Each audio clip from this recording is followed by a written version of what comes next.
Anumacharya, Prime Minister talking, of course, about a lot of domestic issues, but also foreign ones in this visit, touching upon India's economic progress, touching, of course, about how India will strike back on anyone who tries to harm us, and drawing a parallel on Lord Shiva and India's Rudra Roop currently.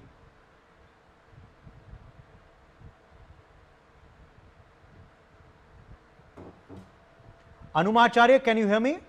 Yeah, I can hear you. That was for you, madam. In the introduction, I always prefer that my name has to be addressed as Wing Commander Anumacharya. That's my constitutional right, and I believe you also respect the constitution. We'll ask our team to update your profile. Yes, please go ahead. Fine, please do that, because now Prime Minister has gone to Varanasi. Good thing. He must visit his constituency. He had adopted a couple of villages also. They are not in good shape. However, his going to Varanasi is a good thing. But in one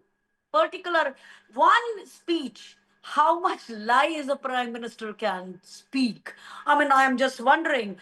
He is politically exploited, emotionally exploited the Indian people by saying that, first of all, he named it Operation Sindoor.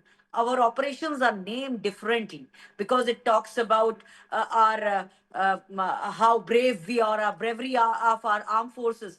So one is that, but the second thing is he is branding it as a success, and it is such a thing, it is such a shameful thing, wherein he is only giving a political messaging to people, whereas he is not talking about how much losses we have had in the operation. Secondly, which is more hurting, is our armed forces, especially in the Indian Air Force, had almost there to occupy POK, and the ceasefire was declared. The Raksha Mantri himself said in his speech that our aim was not to take over POK, but at 1:35, our own DGMO told Pakistan that we don't want escalation. What was this? We win any war because this was not a war. So if this was a war or any conflict, we always win that because of element of surprise, which was not the case. Now, Prime Minister is again speaking like there are 580 last times he has declared all those schemes. 580 schemes. Out of that, I will talk about very few of them, which are, that will give you an insight how these schemes are just announced and not being actually implemented. So in which there was a night market with lot of lobby. They have inaugurated that. Now that night market has been shifted elsewhere. The shopkeepers do not know where to go.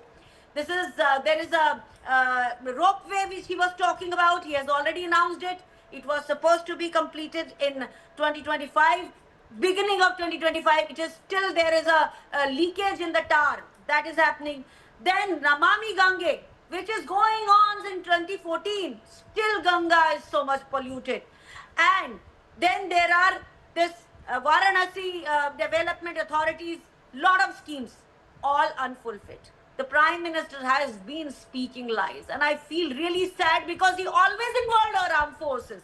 And if he does not ride on the shoulder of the armed forces, he can't win a single election. This is something very demeaning for the armed forces. I feel that as an insult to the armed forces. So emotional exploitation, and with the help of the national electronic media, he forcefully tries establishing that this was a successful operation, wherein this operation actually brought out our own Lakini, in which we lost few aircrafts, and which everybody is talking about. Prime Minister is just doing a political message. Right. Let me quickly get in a response from